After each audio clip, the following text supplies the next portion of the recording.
allons parler des temps verbaux dans un récit autobiographique. Donc, un récit autobiographique, comme vous l'avez déjà vu, c'est un récit où le narrateur ou bien l'auteur raconte sa propre vie, ou aussi il évoque des souvenirs de son enfance.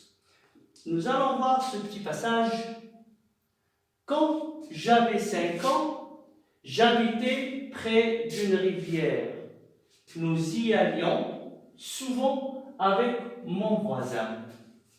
Je ne me rappelle plus son nom, mais je me souviens de son visage. Alors, dans ce passage, l'auteur raconte ou bien évoque un souvenir de son enfance à l'âge de 5 ans. Ça veut dire quand il avait 5 ans. Il raconte ce souvenir. Alors, ici, nous allons trouver les verbes conjugués.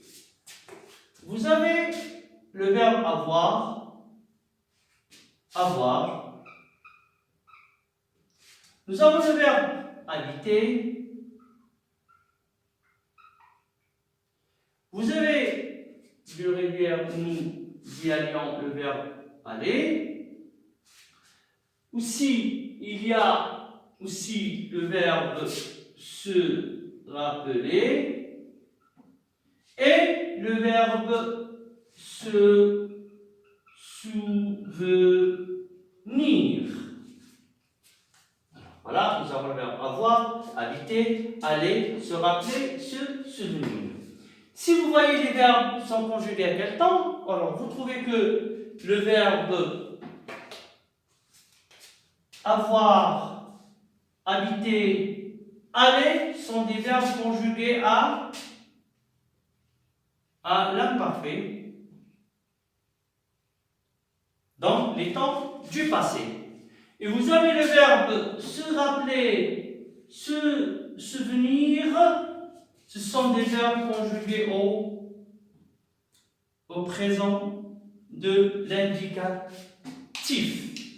Donc, vous voyez qu'on a utilisé 2 temps. Vous avez un temps du passé, l'imparfait, et un temps du présent de l'indicatif.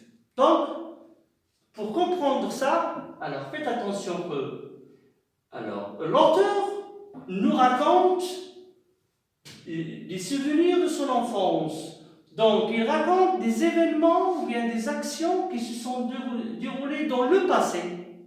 Quand j'avais 5 ans, dans le passé, quand il avait 5 ans, parce qu'aujourd'hui, il est un adulte, c'est un écrivain, c'est l'auteur. Donc, quand il avait 5 ans, à cet âge-là, il habitait, plus maintenant, il habitait près d'une rivière.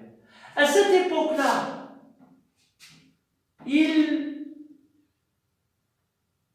nous y allions, il nous dit, nous y allions, ils allaient souvent avec son voisin. Mais, regardez ici, il dit que je ne me rappelle plus. Quand il se rappelle pas? Il se rappelle maintenant, à l'âge adulte, quand il est en train d'écrire, quand il est en train d'évoquer le souvenir, en ce moment-là, il ne se rappelle plus. Il ne se rappelle plus. Maintenant, il écrit, il commence à rebobiner sa mémoire, mais il voit qu'il ne se rappelle plus maintenant du nom de son voisin. Mais il se rappelle juste de son visage.